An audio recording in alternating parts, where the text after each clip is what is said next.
প্রধানমন্ত্রী, মাননীয় প্রধানমন্ত্রী, আপনাকে আবার বলি, আমরা আপনার শত্রু নই, আমরা আপনার শত্রু নই, আপনার শত্রু আপনার পাশেই। সিংহ, সিংহ, একটা সিংহ আর একটা নেকড়ে আর একটা পাতিশিয়াল, এই তিনটাই মিলে সারাদিন পরিশ্রম করে তিনটা শিকার করেছে। একটি খরগোশ, একটি হরিণ আর একটা বড় গরু।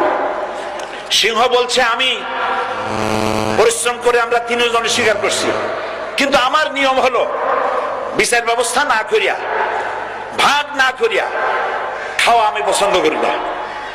তো আমি প্রথমে দায়িত্ব দিলাম নেকড়ে কে, নেকড়ে ভাগ কর।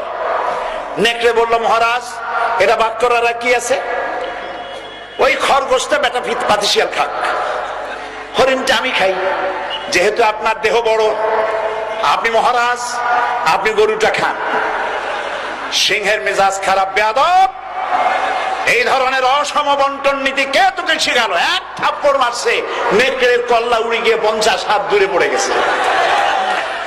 এবার সিংহ বলছে এই শিয়াল ভাগ কর বেটা।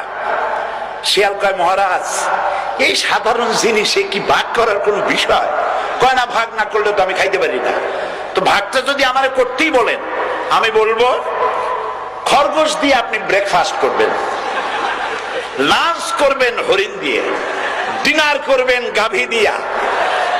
মহারাজ খুব খুশি, হ্যাঁ রে শিয়াল রে, এত সুন্দর ইনসাফ ভিত্তিক বন্টন নীতি কে তোরে শিখাল রে? কয়েছে একটু আগে যে কল্লা দিয়া গেল ওই আবার শিখাই গেছে। কাজী ধর্মভিত্তিক রাজনীতি নিষিদ্ধ করতে গিয়ে ফেরাউন আর নমরুদ যে শিক্ষা পেয়েছে তার থেকে শিক্ষা গ্রহণ করুন। আগুন নিয়ে খেলবেন না, বরদাস্ত করবে না বাংলাদেশের 16 কোটি মানুষ।